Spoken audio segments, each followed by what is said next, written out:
The dust from the departing stagecoach still hung in the air when Natalie Lawson first saw Benjamin Judd emerge from the livery stable, his weathered hands guiding a magnificent chestnut mare into the afternoon sunlight of St. George, Utah.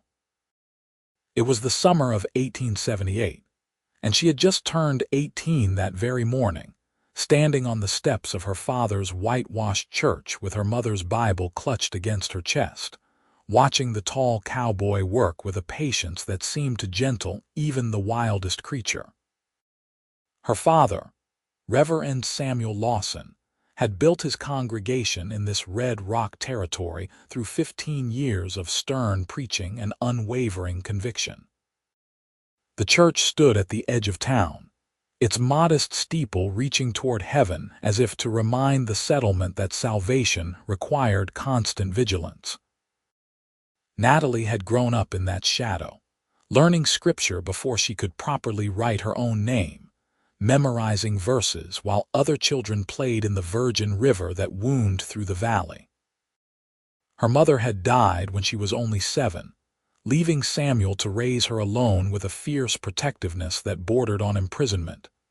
Benjamin was 24, having spent the last 6 years working cattle drives from Texas to Montana, saving every dollar he could spare. He had arrived in St. George 3 weeks earlier, hired by the Thompson Ranch to help manage their expanding herd. The Utah Territory was still raw and untamed despite the Mormon settlements that dotted the landscape, and men like Benjamin were essential to building something lasting from the red earth and scattered sage. Natalie should have walked away that first afternoon. She should have returned to the parsonage where her father expected her to begin preparing the evening meal. Instead, she found herself drawn forward, her feet carrying her across the dusty street toward the livery where Benjamin was speaking softly to the mare, his voice a low rumble that seemed to calm the animal's nervous energy. "She is beautiful," Natalie said, immediately regretting the words as Benjamin turned to face her. His eyes were the color of cedar bark, warm and deep, and when he smiled, something shifted in Natalie's carefully ordered world. "She is wild, though, just like this country. Takes time to earn trust out here. My father says wildness is something to be tamed, not celebrated," Natalie replied, though even as she spoke, she wondered why she was contradicting her father's teachings. Benjamin studied her for a long moment, taking in her simple gray dress, the dark braid that fell past her shoulders, the way she held herself with a careful stillness that suggested she had spent years learning to take up as little space as possible. "Your father sounds like a man who is afraid of what he cannot control." The observation was so accurate and so forbidden that Natalie felt heat rise in her cheeks. "He is the preacher. Reverend Lawson. I should not be speaking with you without a proper introduction." "Benjamin Judd," he said, touching the brim of his hat. "And I reckon in a town this size, everyone knows everyone soon enough. I have seen you in church the past 2 Sundays. You sing the hymns like you mean every word." She had noticed him too, sitting in the back pew with the other ranch hands, his hat balanced on his knee, his attention fixed on her father's sermon with an intensity that suggested he was actually listening rather than merely enduring. Most cowboys treated Sunday services as an obligation to be survived, but Benjamin had seemed genuinely engaged. "I should go," Natalie said, backing away even as every part of her wanted to stay. "My father will be expecting me. Miss Lawson," Benjamin called as she turned. "Would it be acceptable if I attended the Wednesday evening prayer service?" Her heart hammered against her ribs. Wednesday services were smaller, more intimate, just the most devoted members of the congregation gathered in the church basement to study scripture and share testimonies. Benjamin would be conspicuous among that group, his presence noted and remarked upon. "Everyone is welcome in God's house," she managed, the formal response sounding hollow even to her own ears. That Wednesday, Benjamin arrived early, helping old Mrs. Patterson down the basement stairs, and carrying her Bible when her arthritis made her hands unsteady. Reverend Lawson noticed, his pale blue eyes tracking the cowboy's movements with the assessment of a man who had spent decades evaluating the souls of his flock. The prayer service proceeded as it always did, with Samuel leading them through passages from Ephesians, his voice filling the small space with warnings about the wiles of the devil and the constant vigilance required to maintain righteousness. Natalie had heard these sermons countless times, could recite portions from memory, but tonight she found herself distracted by Benjamin's presence 3 rows behind her, his attention burning against her back like the Utah sun. When the service ended, Samuel positioned himself at the door, shaking hands and offering blessings as his congregation filed out. Benjamin waited patiently, and when his turn came, he extended his hand with a directness that Natalie recognized as quintessentially Western. "Reverend Lawson, I wanted to thank you for that sermon. Your words about building a foundation on solid ground resonated with me. I have spent years drifting, and I am looking to put down roots somewhere." Samuel's handshake was brief, professional. "Saint George can always use men of good character, Mr. Judd. I understand you work for the Thompson Ranch." "Yes, sir. Good work. Honest pay. I am hoping to save enough to start my own small operation eventually. Nothing grand, just enough land to run some cattle and maybe build a proper home." Natalie was gathering hymn books, moving slowly so she could hear their conversation. Her father's response came carefully measured. "Ambition is admirable when directed toward righteous purposes. I hope you will continue to join us for services." "I intend to, Reverend." "Your daughter has a beautiful voice. She led those hymns with real faith." The comment, though innocuous, shifted something in Samuel's expression. His eyes narrowed almost imperceptibly, and when he glanced at Natalie, she saw the first stirrings of suspicion. "My daughter understands her duties to this church and to God. She has been raised to serve the Lord, not to be admired by men passing through." Benjamin's jaw tightened, but his voice remained even. "I meant no disrespect, Reverend. I was simply offering a compliment on her devotion." "Your compliment is noted. Good evening, Mr. Judd." The dismissal was absolute, and Benjamin had no choice but to accept it. He nodded once, then turned and walked up the stairs into the warm September night. Natalie watched him go, her stomach knotting with a combination of anger and helplessness. "Natalie, come here," her father said once the basement had emptied. She set the hymn books on a shelf and approached, keeping her eyes lowered in the submissive posture he expected. "Yes, Father." "That cowboy.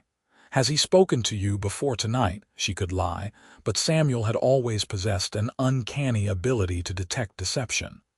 "Once, briefly, near the livery stable. I was simply being polite." "You will not be polite to him again. You will not speak to him, acknowledge him, or in any way encourage his attention. Do you understand, Father?" Do you understand?" Samuel's voice rarely rose, but his quiet intensity was far more intimidating than any shout. "Yes, Father." "You are meant for better things, Natalie. God has a plan for you, and it does not involve some drifting cowboy with dust on his boots and no prospects beyond his next paycheck. I have protected you, raised you in righteousness, and I will not see you throw away your virtue on the first man who smiles at you." The words stung because they revealed how little her father understood about her heart. She was not some foolish girl ready to abandon everything for a handsome face. But Benjamin had spoken to her like she was a person with thoughts worth hearing, not just a vessel for her father's ambitions. "I will obey you, Father," she said, because there was no other acceptable response. But obeying her father and controlling her heart proved to be entirely different challenges. Benjamin continued to attend services, both Sunday mornings and Wednesday evenings, his presence becoming a familiar fixture in the small church. He never approached Natalie directly, respecting the boundary her father had drawn, but their eyes met across the sanctuary with an intensity that needed no words. He began volunteering for tasks around the church, repairing a loose board on the front steps, fixing a window that had jammed shut, helping to organize the annual harvest social. Samuel watched these activities with increasing displeasure, but could find no legitimate reason to forbid them. Benjamin was unfailingly respectful, his work impeccable, his behavior beyond reproach.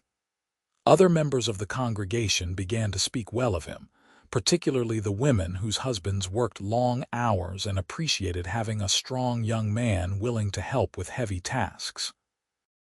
October arrived with cooler temperatures and the brilliant gold of cottonwood trees along the Virgin River.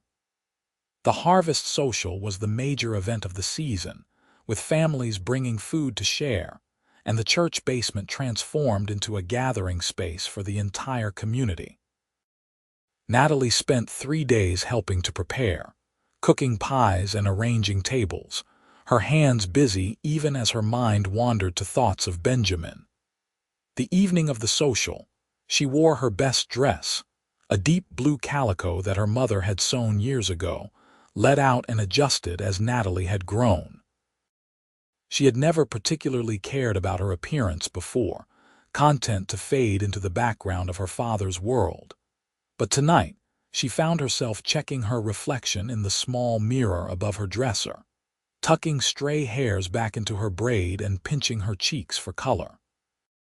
The basement filled quickly with families, ranchers, shopkeepers, and the scattered souls who made up Samuel's congregation. Natalie stationed herself behind the food table, serving slices of pie and cups of sweet tea, smiling politely at everyone who passed. She saw Benjamin arrive with several other ranch hands from Thompson's spread, all of them scrubbed clean and wearing their best shirts. Throughout the evening, Natalie felt his gaze on her, but he maintained his distance, talking with the other men about cattle prices and range conditions, laughing at jokes she could not hear. Her father moved through the crowd like a shepherd among his flock, monitoring interactions, ensuring propriety, his presence a constant reminder of the rules that governed Natalie's existence. It was nearly 10 o'clock when Mrs. Patterson approached the food table, her weathered face creased with concern. "Natalie, dear, I seem to have left my shawl in the sanctuary upstairs. Would you mind fetching it for me? These old bones cannot manage those stairs twice in one evening." "Of course, Mrs. Patterson," Natalie said, grateful for the excuse to escape the crowded basement.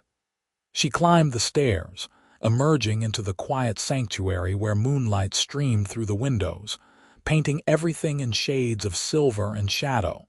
She found the shawl draped over Mrs. Patterson's usual pew and was turning to leave when she heard footsteps behind her. Benjamin stood in the doorway, backlit by the light from the basement stairs. "Miss Lawson," he said quietly, "you should not be here. Your father is downstairs speaking with the mayor." I watched him start that conversation, and I know it will last at least 10 minutes. Benjamin moved into the sanctuary, closing the distance between them carefully, as if approaching a skittish horse. "I had to speak with you. It has been weeks, and I can barely breathe for wanting to hear your voice." Natalie's heart hammered so hard she thought it might break through her ribs. "This is wrong. He has forbidden it. He has forbidden me from speaking to you about anything beyond church business. So let us call this church business."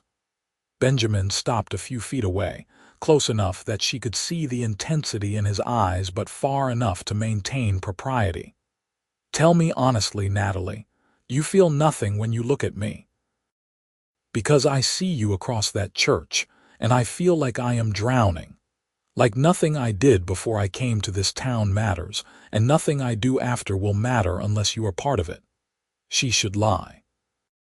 She should tell him that her heart belonged to God alone, that she had no interest in earthly attachments, that he needed to forget whatever he imagined existed between them. But standing in the moonlit sanctuary, clutching Mrs. Patterson's shawl like a lifeline, Natalie could not force the words past her lips. "I feel everything," she whispered, "and it terrifies me." Benjamin's expression transformed, hope and joy warring with the frustration of their circumstances. "Then let me speak to your father properly. Let me ask his permission to court you. He will never agree. You heard him, Benjamin. He has plans for me, and they do not include a cowboy." "What plans? What does he expect for you?" Natalie had wondered the same thing countless times. Her father spoke vaguely of her destiny, of serving God's purpose, but never with any specificity. "I do not know, but I know he will not choose you." "Then we wait," Benjamin said with sudden conviction. "If he will not hear me now, then I prove myself. I work harder, save more money, build something he cannot dismiss. I show him I am not just some drifter passing through. I become someone worthy of his daughter. And if that takes years, then it takes years." Benjamin took one step closer, close enough now that Natalie could see the determination etched into every line of his face. "You are 18 years old, Natalie. In 7 years, you will be 25. If your father has not given his blessing by then, you will be of an age to make your own choices. 7 years is a long time, but I would wait twice that if I had to." 7 years, Natalie repeated, the span of time seeming impossibly vast and yet somehow inadequate to contain everything she was feeling. "Will you wait with me? Can I hold on to the hope that at the end of those years, if nothing else has changed, you might choose to build a life with me?" She knew she should refuse. She knew the sensible, obedient thing would be to end this now, to spare them both years of longing and frustration. But Natalie had spent her entire life being sensible and obedient, and for the first time, she wanted something that was entirely her own. "I will wait," she said, and the words felt like both a promise and a rebellion. Benjamin's smile could have lit the entire sanctuary. He reached out slowly, giving her time to pull away, and took her hand in his. His palm was calloused from years of ranch work, warm and solid, and the simple contact sent electricity racing up her arm. "I will make myself worthy of you, Natalie Lawson. That is my promise." "You already are," she said, and then quickly pulled her hand away as footsteps sounded on the basement stairs. Benjamin turned and walked toward the far door that led outside, disappearing into the night just as Samuel appeared at the opposite entrance. Natalie stood frozen, Mrs. Patterson's shawl clutched in her hands, praying her face did not betray the revolution that had just occurred in her heart. "Did you find it?" her father asked, his eyes scanning the sanctuary with the thoroughness of a man accustomed to detecting sin. "Yes, father. I was just bringing it down." Samuel studied her for a moment longer, then nodded. "Come, people are beginning to leave and we must say our goodbyes properly." That night, lying in her narrow bed in the parsonage, Natalie stared at the ceiling and replayed every word of their conversation.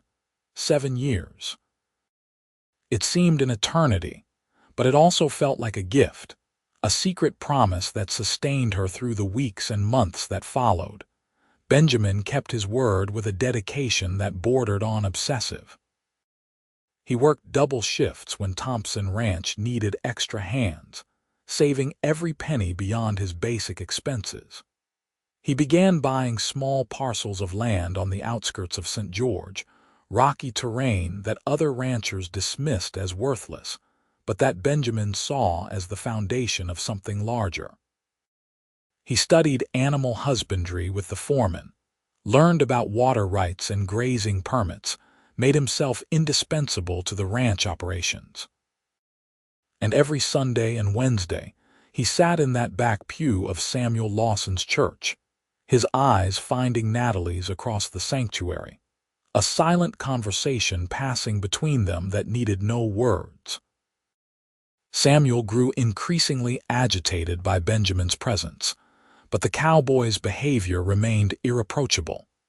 He never approached Natalie directly, never gave the Reverend cause for complaint, never violated any of the spoken or unspoken rules that governed their interaction. It was a careful dance, frustrating in its restrictions but precious in its constancy. The first year passed with agonizing slowness. Natalie threw herself into church activities, teaching Sunday school to the younger children, organizing charity drives for families struggling through the harsh winter, volunteering for every task her father assigned. She hoped that by being the perfect daughter, she might eventually soften his stance, might demonstrate that her devotion to faith and family could coexist with her feelings for Benjamin. But Samuel remained unmoved. He began mentioning other men, upstanding members of the congregation who had expressed interest in Natalie. There was Marcus Sullivan, the widowed shopkeeper with 3 young children who needed a mother. There was David Hammond, the son of a prominent Mormon family from Salt Lake City, who was considering opening a law practice in St. George. Each suggestion was delivered with increasing pressure, Samuel's patience clearly waning. "You are 19 years old," he said one evening as they sat at dinner, the small table in the parsonage kitchen feeling more like a battleground than a place of fellowship. "Most girls your age are already married, already starting families. I have been too lenient, allowed you too much freedom to make your own choices. That ends now." Natalie's fork stilled on her plate. "What do you mean?" "I mean that Mr. Hammond will be visiting next month, and I expect you to receive him properly. He is a good man from a good family, educated and prosperous. He would provide well for you. I do not wish to marry Mr. Hammond." Samuel's hand slammed on the table with enough force to rattle the dishes. "This is not about what you wish. This is about your duty, about fulfilling the purpose for which you were raised. I have given you everything, Natalie. Your mother died, and I sacrificed my own needs to ensure you were brought up properly in the fear and admonition of the Lord. And now you repay me with defiance." "I am not being defiant. You simply what? Harbor foolish feelings for that cowboy who sits in my church like a wolf watching the sheep. Do you think I am blind, Natalie? Do you think I have not seen the way you look at him, the way he watches you? It is an abomination, a distraction from your true calling." "And what is my true calling, Father? You speak of it constantly, but you never explain what you mean. What is this grand purpose you have imagined for me?" Samuel stood abruptly, his chair scraping against the wooden floor. "You will serve God and this church. You will marry a man I approve of, a man who will support this ministry and help it grow. You will raise children in righteousness and be an example to the other women of this congregation. That is your purpose, and it is not open for debate." He left the kitchen, his footsteps heavy on the stairs as he climbed to his study. Natalie sat alone at the table, her dinner cooling in front of her, tears streaming down her face. The cage of her father's expectations had always been present, but tonight it felt like the bars were closing in, suffocating her with their rigidity.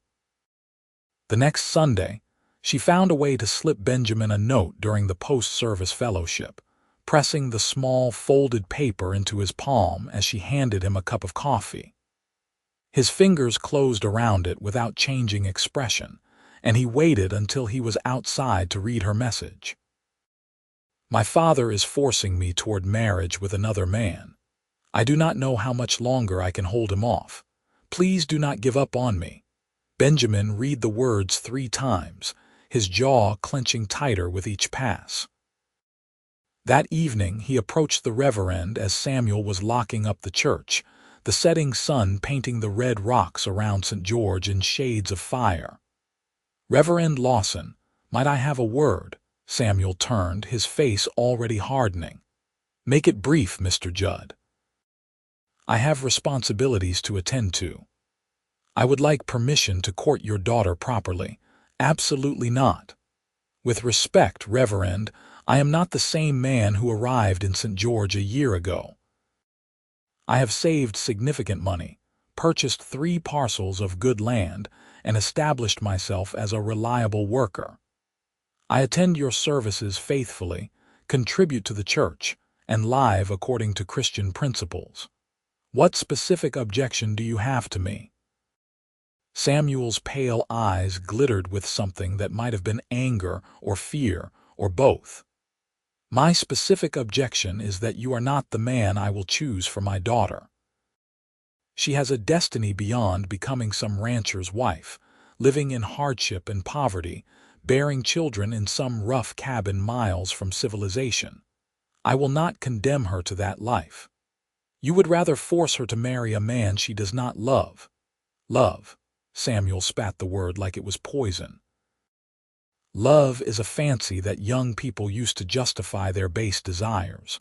Marriage is about duty, about building a life in service to God. My daughter understands that, even if you do not. Your daughter is a person, not a tool for building your legacy." The words hung in the air between them, dangerous and unretractable. Samuel's face flushed red, and when he spoke, his voice shook with barely controlled rage. "You will never speak to me about my daughter again. You will cease attending my services. You are no longer welcome in my church. You cannot ban me from church services for asking to court your daughter. I can ban you for whatever reason I see fit. This is my church, built with my labor and my faith. If you set foot inside again, I will have you removed by force." Benjamin stood his ground, his hands clenched at his sides. "And Natalie, what happens when she is old enough to make her own choices? My daughter will never be allowed to make choices that lead her away from God. You are a temptation, Mr. Judd, and I will protect her from you just as I would protect her from any other sin." Samuel turned and walked away, leaving Benjamin standing in the gathering darkness, fury and helplessness warring inside him. He wanted to storm after the Reverend, to force him to see reason, to make him understand that his rigid control was crushing the very person he claimed to protect. But confrontation would only make things worse, would give Samuel more ammunition to keep Natalie isolated. So Benjamin made a different choice.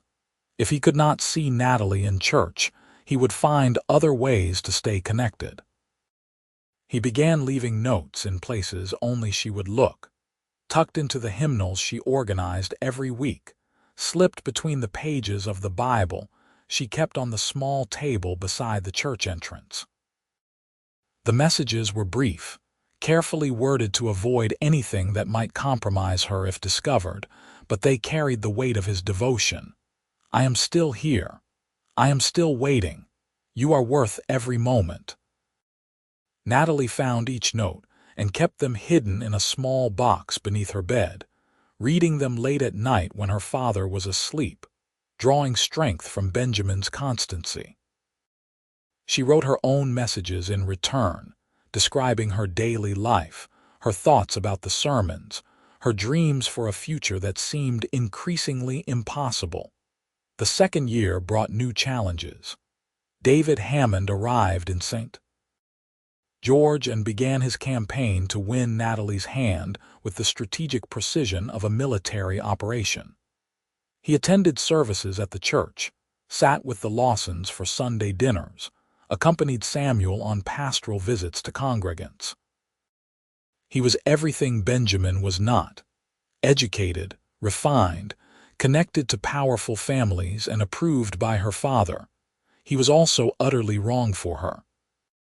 David was 28 years old, handsome in a polished way that reminded Natalie of figures in oil paintings, always perfectly dressed and perfectly mannered. He spoke about law and politics with passionate intensity, clearly intelligent and ambitious. But he never asked Natalie about her thoughts or interests. He spoke at her rather than with her, describing the life he planned to build and the role she would play in it, never pausing to consider whether that role suited her desires. "Your father tells me you are well versed in Scripture," David said one afternoon as they sat in the parsonage parlor, Samuel hovering nearby like a chaperone. "That will be valuable when we have children. A mother's religious instruction is essential to proper development." "I do enjoy studying the Bible," Natalie said carefully, "though I find myself drawn more to the passages about mercy and compassion than to the ones about judgment and punishment." David frowned slightly, as if she had said something mildly inappropriate. "Well, both aspects are important, of course. The fear of God is the beginning of wisdom, after all. We must teach our children to respect authority and follow proper moral guidelines. And what about teaching them to think for themselves? To question and explore their faith rather than simply accepting it without examination." The frown deepened. "Independent thought is admirable, naturally, but it must be guided by proper doctrine. Too much questioning can lead to doubt, and doubt is the enemy of faith." Natalie glanced at her father and saw satisfaction in his expression. Samuel clearly approved of David's rigid interpretation of faith, saw it as compatible with his own worldview. The realization made her stomach turn. That night, she wrote a longer letter to Benjamin, pouring out her frustration and fear onto the page. She described David's visits, her father's increasing pressure, the suffocating sense that her future was being decided without any input from her. She ended with words that felt dangerous even as she wrote them. "I think about running away, just disappearing into the night and never looking back. But I know that would break something in my father, would destroy the church he has built, would make me a cautionary tale about disobedient daughters. And I know it would make things impossible for you in this town. So I stay, and I wait, and I count the days until I turn 25. Benjamin's response came quickly, his handwriting more hurried than usual. "Do not run. Not yet. We have 5 more years, and I will not waste them. I will build something so undeniable that even your father cannot dismiss it. Trust me, Natalie. Trust that this waiting has a purpose." The 3rd year tested that trust in ways neither of them had anticipated. A drought struck southern Utah with brutal intensity, withering the grasslands and straining the water resources of every ranch in the territory. Thompson Ranch struggled along with everyone else, and for a while, Benjamin's wages were cut as the operation fought to survive, but Benjamin had prepared for hardship. The land he had purchased included access to several natural springs, water sources that became increasingly valuable as the drought continued. He began leasing grazing rights to other ranchers, using that income to purchase more parcels, slowly assembling a property that could sustain a real ranching operation. Samuel watched these developments with growing alarm. He had expected Benjamin to drift away, to find the waiting too difficult and move on to greener pastures. Instead, the Cowboy was becoming one of the more successful young ranchers in the region, respected by the men who had initially dismissed him as just another drifter. The Reverend intensified his campaign to marry Natalie to David Hammond. He began speaking from the pulpit about obedience, about children honoring their parents, about the sin of rebellion disguised as independence. The sermons felt increasingly directed at Natalie specifically, and she sat through them with burning cheeks, aware that the rest of the congregation was watching her, judging her, wondering what she had done to deserve such pointed admonishment. David proposed on a cool evening in November, 3 years after Benjamin had first walked into Samuel's church. They were sitting in the parsonage parlor, and David dropped to one knee with theatrical precision, producing a ring that glittered in the lamplight. "Natalie Lawson, would you do me the honor of becoming my wife?" She stared at the ring, at David's expectant face, at her father standing in the doorway with an expression of triumph. Every instinct screamed at her to refuse, to stand up and walk away, to choose herself over duty. But the weight of years of conditioning, of her father's expectations and the congregation's judgment, pressed down on her like a physical force. "May I have time to consider?" she asked, her voice barely audible. David's smile faltered. "Time to consider? I do not understand." "Your father has given his blessing. We have been courting for over a year. What is there to consider? I just need a few days to pray about it, to make sure it is God's will." Samuel's expression darkened, but he could hardly object to his daughter seeking divine guidance.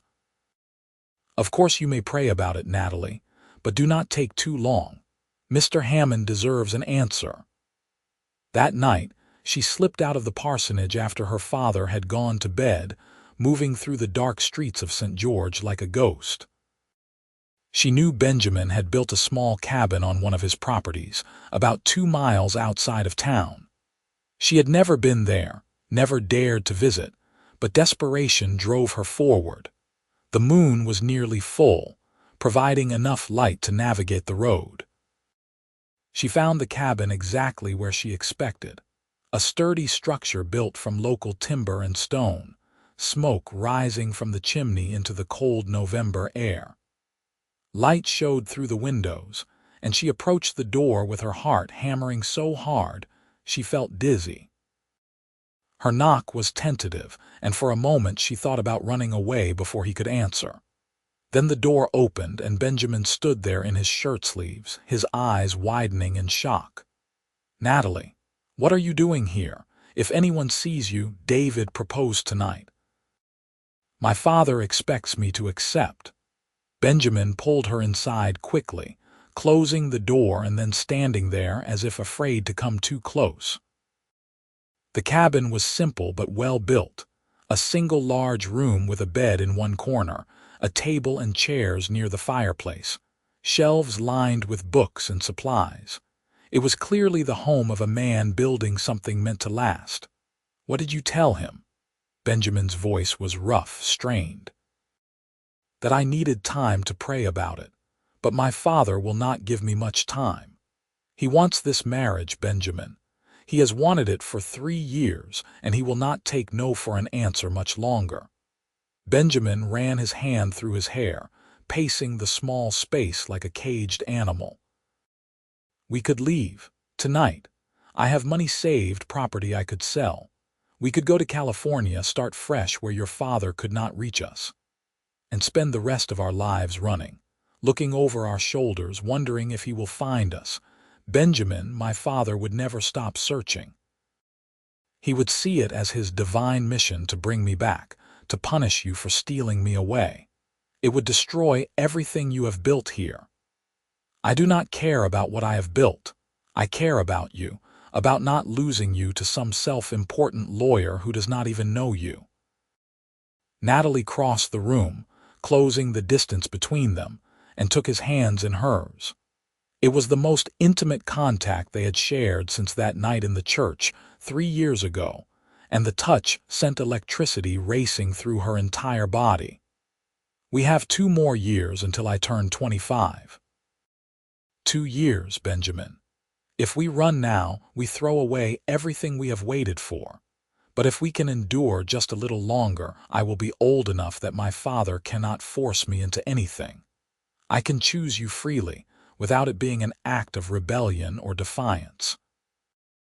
And if he pressures you into marrying David before then I will refuse. I will endure his anger, his disappointment, his punishment, but I will not marry another man. That is my promise to you." Benjamin pulled her close, wrapping his arms around her in an embrace that felt like coming home. Natalie buried her face against his chest, breathing in the scent of wood smoke and leather and something uniquely him. They stood like that for long minutes, holding each other in the quiet cabin, drawing strength from physical closeness they had been denied for so long. 2 more years, Benjamin murmured against her hair. I can survive 2 more years if I know you are still waiting at the end of them. I am still waiting, Natalie whispered. I will always be waiting for you. She stayed for another hour, talking quietly with Benjamin about everything and nothing, learning about his daily life, his struggles with the ranch, his plans for the future. He showed her the books he had been studying about animal husbandry and water management, the carefully drawn maps of his property, the financial records that documented his growing success. I want to build something worthy of you, he said, spreading the maps across his table. A real home, a working ranch, something stable and lasting. I want to prove to your father that I am not just some cowboy passing through. You have already proven that, Benjamin. The only person who cannot see it is my father. When she finally left, slipping back through the dark streets to the parsonage, Natalie felt both lighter and heavier than before. The visit had given her strength, but had also made the separation even more painful. Now she knew exactly what she was waiting for, could picture the life they might build together, and that made the waiting infinitely harder. She told David no the following week, enduring his wounded pride and her father's fury with a calm that surprised even herself. Samuel raged at her for hours, calling her ungrateful and disobedient, threatening to send her away to live with his sister in Salt Lake City, promising that she would regret this defiance. But Natalie held firm. She had drawn a line, and she would not cross it, no matter how much pressure her father applied. David left St. George shortly after, his pride too wounded to remain in a town where everyone knew he had been rejected. Samuel retreated into cold silence, speaking to Natalie only when necessary, his disappointment a constant weight in the parsonage. The 4th year brought unexpected changes. Samuel's health began to decline, subtle at first but gradually becoming more obvious. He tired easily, struggled with persistent coughs, and grew thinner despite eating regularly. The doctor from Cedar City who visited monthly could find nothing specifically wrong but recommended rest and less stress. Natalie found herself in the strange position of caring for the man who had kept her prisoner. She prepared his meals, managed the household, took over many of his pastoral duties as he grew weaker. And in his weakness, she saw glimpses of a different person, someone who perhaps had once been capable of tenderness before loss and rigid faith had hardened him. Your mother would have handled you better, he said one afternoon as Natalie brought him tea in his study. She had a gentle way about her, could guide without forcing. I tried to do right by you, Natalie, but I fear I have only driven you away. It was the closest thing to an apology she had ever heard from him, and it caught her off guard. You did the best you could, Father.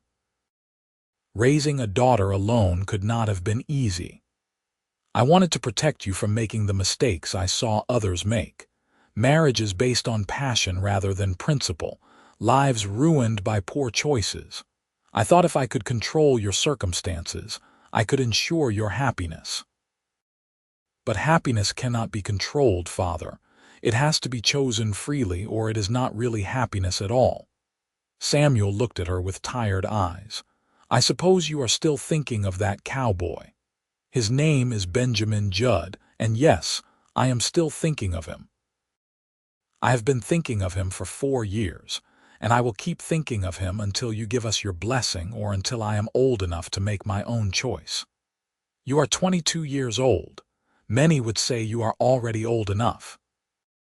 But you raised me to honor my father, to seek his approval and blessing. I am trying to do that, Father, but I need you to meet me halfway. Benjamin has proven himself in every way that matters. He is successful, respected, faithful, and patient. What more can you possibly require of him?" Samuel turned away, looking out the window of his study toward the red rocks that dominated the landscape. "I require that he not take you away from me. You are all I have left of your mother, all I have built my life around. Without you, what purpose does any of this serve?" The admission was so vulnerable, so human, that Natalie felt her anger soften despite herself. "You would not be losing me, Father. I would still be here in St. George, still part of your life and your church. Benjamin's land is only 2 miles from town. You could visit whenever you wished." "It would not be the same." "No, it would not be the same, but perhaps it could be something better. Perhaps it could be a relationship built on love rather than obligation." Samuel did not respond, and Natalie left him to his thoughts.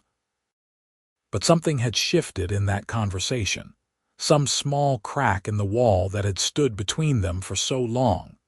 The 5th year tested them all in different ways. Samuel's health continued to deteriorate, and rumors began circulating through the congregation about who might replace him when he could no longer serve. Natalie took on more responsibilities, essentially running the church while her father supervised from increasing distance. And Benjamin continued his patient campaign, building his ranch into one of the most successful operations in the region. The drought finally broke, bringing blessed rain that turned the landscape green and lush. His herds grew, his land expanded, and other ranchers began seeking his advice on water management and grazing rotation. He was invited to join the town council, a position that brought respect and influence. He used that platform to advocate for improvements to St. George, better roads, a proper schoolhouse, support for families struggling through hard times. He became exactly the kind of man that Samuel had always claimed to value, solid and responsible and committed to the community. But the Reverend remained unmoved, his stubbornness perhaps intensified by his failing health. He could not admit that he had been wrong about Benjamin without also admitting that he had wasted years keeping Natalie from happiness, and that admission seemed beyond his capacity. Natalie turned 24 in the summer of that 5th year. The congregation threw a small celebration after Sunday services, and she stood in the church basement accepting well wishes and slices of cake, acutely aware that Benjamin was not there to share it. Her father had maintained the ban, and Benjamin had respected it, staying away even when every fiber of his being must have wanted to attend. But that evening, Natalie found a package on the doorstep of the parsonage, wrapped in brown paper and tied with string. Inside was a beautiful leather-bound journal, the kind she had once mentioned wanting during one of their stolen conversations years ago. The first page contained a single line in Benjamin's familiar handwriting, "One more year, and then forever." She pressed the journal to her chest and allowed herself to cry, releasing 5 years of pent-up longing and frustration. 1 more year. It seemed both impossibly long and miraculously close. The 6th year began with tragedy. Samuel collapsed during a Sunday service, his already weakened body finally failing. The doctor came quickly, but there was little he could do. The Reverend had developed a heart condition, and the prognosis was poor. He might have weeks or months, but he would not recover. Natalie moved her father's bed to the downstairs study, unable to manage carrying him up and down the stairs. She tended to him constantly, and in his weakness, Samuel became almost a different person. The stern certainty that had defined him melted away, leaving behind someone frightened and uncertain. "I have been too hard on you," he said one night, his voice barely a whisper. "Your mother would be ashamed of how I handled things." She would be proud that you raised me with faith and conviction, even if she might have disagreed with some of your methods," Natalie said gently. "The cowboy, Benjamin. He is a good man, is he not? I have watched him from a distance, seen how he has built his life here." "I was wrong to dismiss him so completely." Natalie's breath caught. "Are you saying you would give us your blessing?" "I am saying I should have given it years ago. I let pride and fear control me, and in doing so, I stole years of happiness from you." "I am sorry, Natalie. I am so deeply sorry." Tears streamed down her face as she took her father's frail hand. "You can fix it, Father. Benjamin is still waiting. We are both still waiting. Give us your blessing now, and we can move forward with your approval rather than despite it. Send for him. Let me speak with him before it is too late." Natalie ran from the house, her heart soaring despite the grief of her father's condition. She found Benjamin at his cabin, working late on ranch accounts by lamplight. When she burst through his door, he leapt to his feet in alarm. "My father wants to see you." "He is dying, Benjamin, but he wants to give us his blessing. After all these years, he finally wants to make it right." They rode back to town together, propriety forgotten in the urgency of the moment. Samuel was awake when they arrived, his breathing labored but his mind clear. He looked at Benjamin standing in the doorway of his study, the cowboy's hat in his hands, and managed a weak smile. "Mr. Judd, thank you for coming. Reverend Lawson." Benjamin approached the bed carefully, unsure of his welcome despite Natalie's assurances. "I owe you an apology. I have spent 6 years fighting against something I should have recognized as a blessing. You have proven yourself in every way that matters, and I was too stubborn and frightened to acknowledge it. If you still want my daughter's hand, if she will still have you after all this wasted time, then you have my blessing and my approval." Benjamin's eyes shone with emotion. "Thank you, Reverend. That means more than you can know. Take care of her. Build a good life together. Do not make the same mistakes I made, letting fear and control poison what should be love. I will treasure her every day of my life. You have my word." Samuel turned to Natalie. "Marry him soon, daughter. Do not wait. Life is too short and too precious to waste on unnecessary delays." 3 weeks later, Samuel Lawson died peacefully in his sleep, Natalie holding his hand as he slipped away.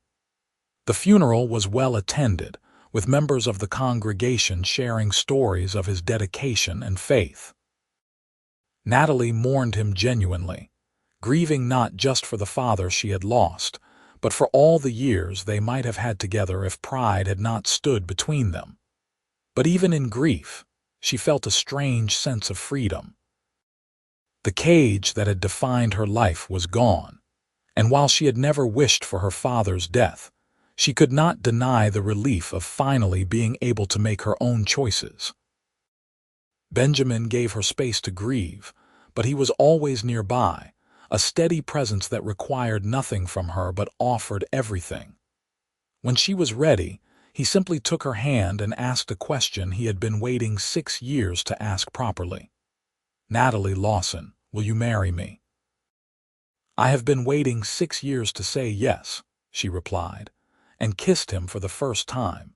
6 years of longing and patience finally finding expression. They were married on a brilliant October morning, almost exactly 7 years after Benjamin had first walked into Samuel's church. The ceremony took place in that same sanctuary, now presided over by a visiting minister from Cedar City. The entire town attended, ranchers and merchants and families who had watched their story unfold with fascination and sympathy. Natalie wore her mother's wedding dress, carefully preserved and altered to fit. Benjamin wore a new suit, his weathered hands gentle as he slid a simple gold band onto her finger. When the minister pronounced them husband and wife, the congregation erupted in applause, celebrating not just a wedding but the triumph of patience and devotion. The reception lasted well into the evening, with food and music and dancing in the church basement where they had first confessed their feelings to each other 7 years before. Benjamin held Natalie close as they danced, his eyes never leaving her face. Was it worth the wait? She asked, her head resting against his shoulder. Every second of it, he replied. Though I am grateful the waiting is finally over. They spent their wedding night in Benjamin's cabin, now truly their home, the space transformed by Natalie's presence. Benjamin carried her over the threshold, setting her down gently in front of the fireplace where flames danced and cast warm light across the room. I have imagined this moment for 7 years, he said, his hands framing her face with infinite tenderness. But my imagination did not come close to the reality. Natalie smiled, reaching up to run her fingers through his hair, marveling at the freedom to touch him whenever she wanted. We have the rest of our lives to make up for lost time. They made love slowly, reverently, years of restrained longing finally finding release. Benjamin treated her like she was precious and fragile, learning her body with patient attention, bringing her pleasure she had only imagined in her most secret thoughts. And when they finally came together completely, Natalie felt something shift inside her, as if all the broken pieces of her life had suddenly aligned into perfect wholeness. Afterward, they lay tangled together in Benjamin's bed, their bed now, talking quietly as the fire burned down to embers. They spoke of their plans for the future, the ranch they would build together, the family they hoped to create, the life that stretched out before them full of possibility. I want at least 4 children, Natalie said, tracing patterns on Benjamin's chest. I grew up so lonely being an only child. I want our home to be full of noise and laughter and chaos. 4 sounds perfect, Benjamin agreed, though we should probably start with 1 and see how we manage. Very practical, Mr. Judd. One of us has to be Mrs. Judd. The name sent a thrill through her. Mrs. Judd. She was no longer the preacher's daughter, no longer defined by her father's expectations and restrictions. She was Benjamin's wife, her own person, free to make her own choices and build her own life. The months that followed were the happiest of Natalie's life. She threw herself into making the cabin a true home, sewing curtains and quilts, planting a garden, learning to cook the hearty meals that sustained ranch work. Benjamin expanded his operations, hiring several ranch hands and increasing his herd. Together they worked to build something lasting, a legacy they could pass on to future generations. Natalie discovered that she had a gift for the business side of ranching. Her years of managing church accounts translating well to tracking cattle sales and supply purchases. She and Benjamin became true partners, making decisions together, supporting each other through challenges, celebrating victories as a team. When spring arrived, Natalie realized she had missed her monthly cycle. The doctor confirmed what she already knew in her heart: she was pregnant with their first child. Benjamin's joy was absolute and unrestrained, lifting her off her feet and spinning her around the cabin, laughing with pure happiness. "A baby," he kept repeating, as if he could not quite believe it. "We are going to have a baby." The pregnancy progressed smoothly, and Natalie bloomed under Benjamin's attentive care. He treated her like she was made of glass, constantly fussing over her comfort, building a proper addition to the cabin that would serve as a nursery. The other ranch hands teased him mercilessly about his devotion, but Benjamin did not care. After waiting 7 years for this woman, he was determined to cherish every moment of their life together. On a cold January morning in 1886, Natalie went into labor. The birth was long and difficult, attended by the doctor and several experienced women from town. Benjamin paced outside the bedroom, wearing a path in the floorboards, jumping at every sound from inside. When he finally heard the lusty cry of a newborn, his legs nearly gave out with relief. The doctor emerged with a broad smile. "Congratulations, Mr. Judd. You have a healthy son." Benjamin entered the bedroom to find Natalie propped up against pillows, exhausted but radiant, holding a tiny bundle wrapped in blankets. She looked up at him with tears streaming down her face, and he crossed the room in 3 quick strides, sitting carefully on the edge of the bed. "Meet your son," Natalie said softly, pulling back the blanket to reveal a red, squalling infant with a shock of dark hair.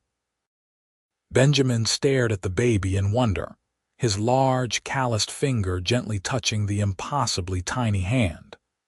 The infant's fingers closed around his, and something fundamental shifted in Benjamin's world. This was what all the waiting had been for, all the patience and persistence. Not just to marry the woman he loved, but to build this family, this future, this legacy.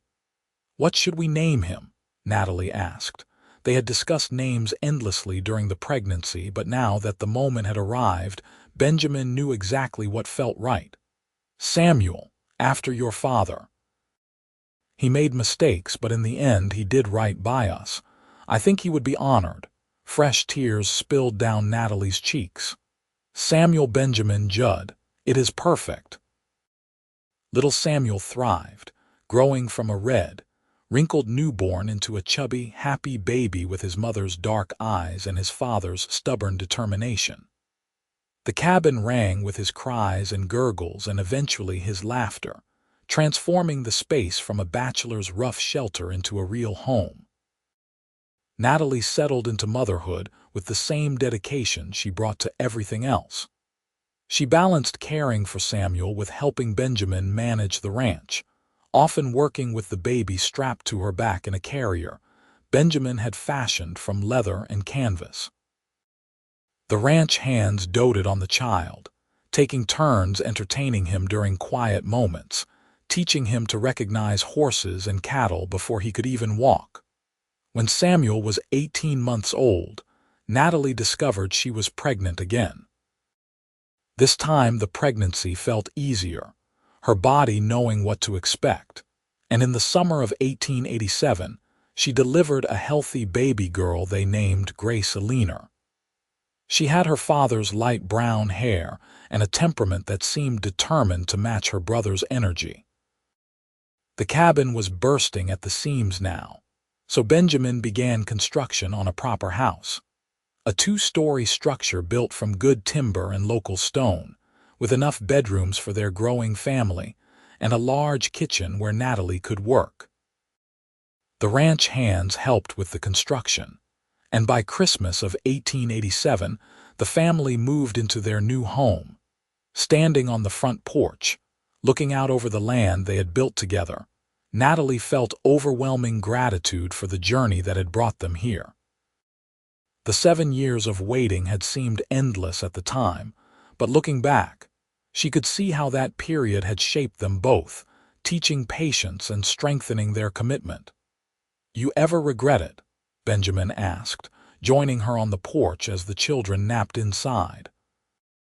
"The waiting, the struggle with your father, all those wasted years." Natalie leaned against him, his arm coming around her shoulders automatically. "I regret that it had to be so hard. I regret that my father and I lost so much time, but I do not regret the outcome. We built something real, Benjamin. Something that can withstand any challenge because we have already proven we can endure." 2 years later, their 3rd child arrived, another boy they named Thomas after Benjamin's father. And 3 years after that, their 4th and final child was born, a daughter they called Margaret Rose. The house that had seemed so spacious when they built it now echoed with the sounds of 4 children, their laughter and arguments and endless questions filling every corner. Benjamin's ranch prospered, becoming one of the most successful operations in southern Utah. He used his influence to advocate for schools and infrastructure, helping St. George grow from a rough settlement into a proper town. Natalie took over management of the church her father had built, not as a preacher but as an organizer and advocate, using the institution to support families in need and foster community connection. Their children grew up healthy and loved, learning to ride horses before they could properly read, understanding the value of hard work and the importance of family. Samuel, the eldest, showed his father's natural talent with animals and eventually took over much of the ranch's daily operations. Grace became a teacher, establishing the first proper school in St. George. Thomas studied law and became an advocate for ranchers' rights in territorial disputes. And Margaret, the baby, inherited her mother's gift for organization and her father's business sense, eventually managing the financial aspects of the family's expanding enterprises. Benjamin and Natalie aged together gracefully, their love deepening with each passing year. When their hair turned gray and their children gave them grandchildren, they would sit together on the porch of the house they had built, watching the sunset paint the red rocks in shades of fire, and remember the young couple who had waited 7 years for this life. "It was worth it," Benjamin would say, squeezing Natalie's hand. "Every second," she would reply, the words becoming their private ritual, a reminder of the patience that had made everything else possible. On their 30th wedding anniversary, their children and grandchildren gathered for a massive celebration. The house overflowed with family, 3 generations of Judds filling the space with noise and love. After dinner, Samuel the younger stood to offer a toast. "To my parents," he said, raising his glass, "who taught us that some things are worth waiting for, that love built on patience and faith can withstand any storm. Thank you for showing us what commitment really means." Benjamin looked at Natalie across the crowded table, seeing not the gray-haired grandmother she had become but the 18-year-old girl who had first captured his heart in the dust and sunlight of a Utah afternoon. She smiled at him, that same brilliant smile that had sustained him through 7 years of waiting, and he felt his heart overflow with gratitude for every moment they had shared. That night, after the guests had departed and the house had fallen quiet, they lay together in the bedroom they had shared for 3 decades. Natalie's head rested on Benjamin's shoulder, his arms wrapped around her, their bodies fitting together with the ease of long familiarity. "Tell me again how it started," Natalie said, a request she made often, never tiring of their story. "You were standing on the church steps," Benjamin began, the words as familiar as prayer, "and I was leading that chestnut mare out of the livery. The dust was hanging in the air and the afternoon sun was painting everything gold, and then you walked toward me and my whole world shifted. I should have walked away, but you did not. No, I did not. And 7 years later we got our forever." Benjamin kissed the top of her head, breathing in the scent of her hair, still faintly reminiscent of the lavender soap she had always preferred. 7 years seemed like an eternity then, but looking back, I would have waited 70 if that was what it took. I am glad it only took 7.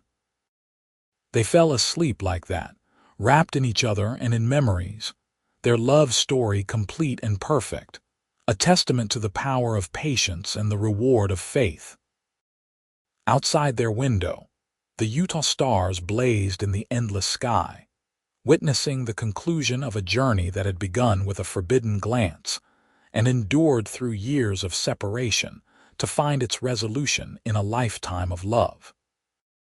The preacher's daughter and the cowboy who had waited 7 years for her had built more than a ranch or a family.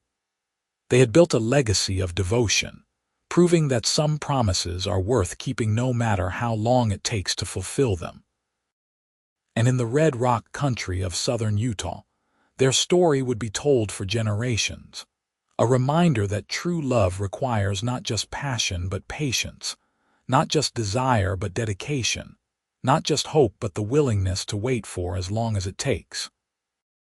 Their 4 children carried that legacy forward, teaching it to their own children, who taught it to theirs. The ranch that Benjamin and Natalie built continued to thrive, managed by descendants who understood the sacrifice and commitment that had made it possible. The church that Samuel Lawson had established remained a vital part of St. George, now bearing a plaque that honored both the stern reverend who had built it and the daughter who had transformed it into something more inclusive and compassionate.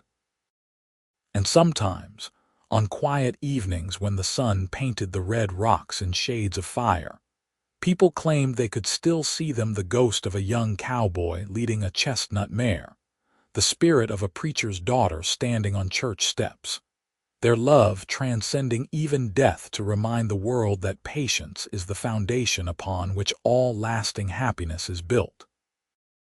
Benjamin and Natalie lived into their 80s, surrounded by children, grandchildren, and great-grandchildren, their love affair never dimming despite the passage of time. When Benjamin finally passed, peacefully in his sleep with Natalie beside him, she held his hand and whispered the words that had sustained them both. It was worth the wait, every second of it.